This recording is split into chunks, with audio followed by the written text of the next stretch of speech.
अस्सलाम वालेकुम। उम्मीद करता हूँ आप सब खैरियत से होंगे। केमिकल इक्विलिब्रियम क्लास 10 के टॉपिक में आज हम graphical presentation of dynamic equilibrium पढ़ेंगे। इससे पहले हमने केमिकल इक्विलिब्रियम के दो वीडियो में इंट्रोडक्शन और केमिकल इक्विलिब्रियम इरिवर्सिबल रिवर्सिबल के बारे में डिटेल से पढ़ा था। और केमिकल इक्विलिब्रियम की आप लोगों ने फिज़िक्स में पढ़ा होगा कि उसके टाइप्स होते हैं। एक स्टैटिक होता है जो रेस्ट में हो, और एक डायनेमिक। तो आज हम graphical presentation of dynamic equilibrium पढ़ेंगे। और डायनेमिक इक्विलिब्रियम भी अगर आप देखें तो उसके डिफिनीशन में और केमिकल इक्विलिब्रियम में देखें, the equilibrium in which two chemical processes continue at an equal rate. और केमिकल इक्विलिब्रियम में भी हमने यही पढ़ा था कि रिएक्टेंट से प्रोडक्ट्स बनता है और कुछ टाइम के बाद उस प्रोडक्ट्स की ब्रेकडाउन से वापस रिएक्टेंट्स बनते हैं, और ये प्रोसेस इसी तरह कंटिन्यू रहते हैं कि कुछ टाइम के बाद एक स्टेज ऐसा आ जाता है जिसमें से ये फॉरवर्ड रिएक्शन का और रिवर्स रिएक्शन का रेट या स्पीड इक्वल हो जाते हैं। तो इसमें भी यही है कि केमिकल प्रोसेसेस जो रिएक्टेंट से प्रोडक्ट्स बन रहा है और प्रोडक्ट से रिएक्टेंट्स बन रहा है, ये इक्वल रेट्स में होते हैं, यानी इनकी स्पीड, इनकी रफ्तार एक जैसी हो जाती है, डायरेक्शन अपोजिट होता है।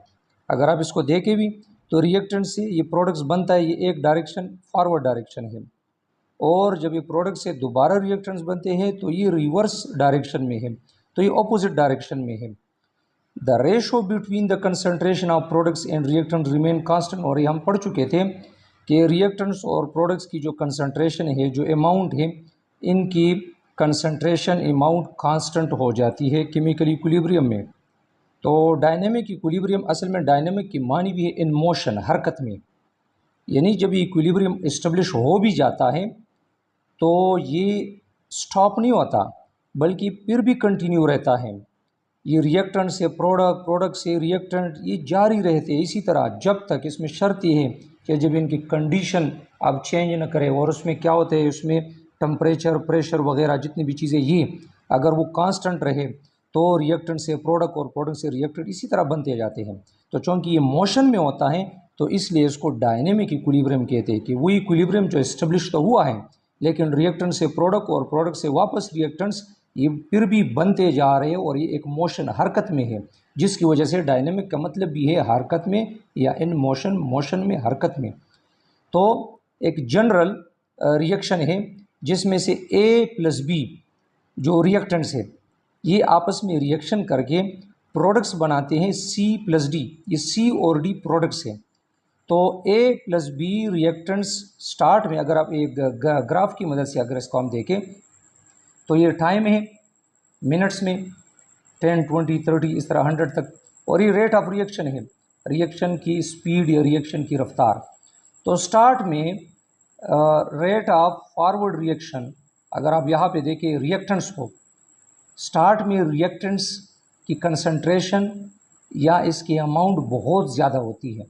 The concentration of reactant is higher, क्योंकि अब रिएक्शन स्टार्ट नहीं हुआ, प्रोडक्ट तो अभी ज़ीरो है, तो रिएक्टेंट्स की कंसंट्रेशन बहुत ज़्यादा है।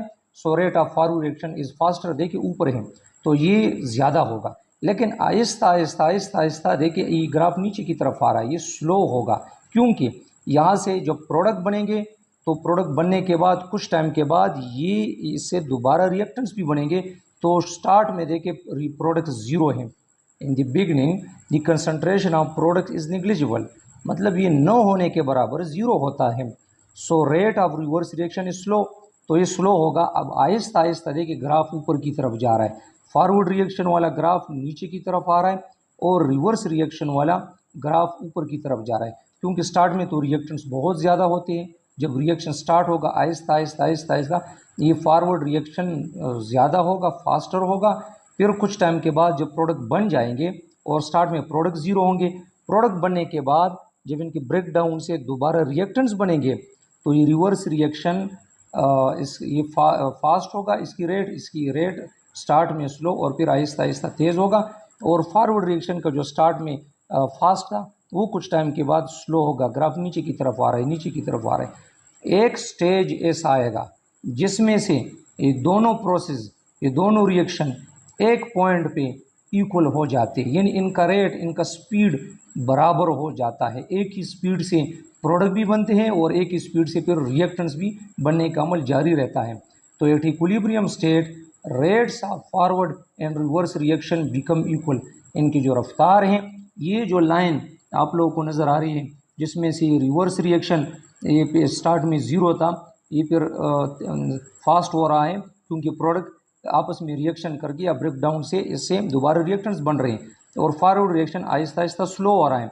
तो एक पॉइंट पे ये दोनों बराबर हो जाते हैं। एक स्ट्रेट लाइन में, स्ट्रेट लाइन ये शो कर रहा है कि rate of forward reaction and rate of reverse reaction ये इक्वल हो गए हैं।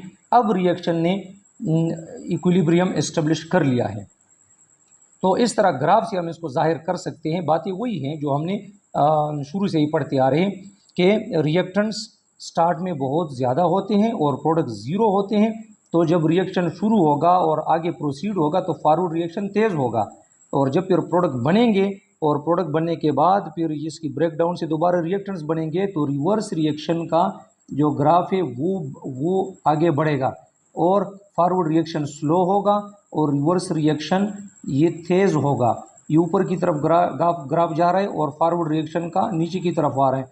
एक पॉइंट पे ये दोनों बिल्कुल एक साथ इक्वल हो जाते हैं, यानी इक्विलिब्रियम अटेन या इस्टेब्लिश कर देते हैं। और फिर भी ये रिएक्टेंट से प्रोडक्ट्स बनने का और प्रोडक्ट से रिएक्टेंट्स बनने का अमल जारी रहता है, लेकिन इक्विलिब्रियम की फॉर्म में ही जारी रहता है, क्योंकि ये हरकत में होते हैं, मोशन में होते हैं, तो इसलिए इनको डायनेमिक इक्विलिब्रियम कहते हैं। तो आज के लिए इतना ही। अपना बहुत ख्याल रखिए। अल्लाह हाफ़िज़।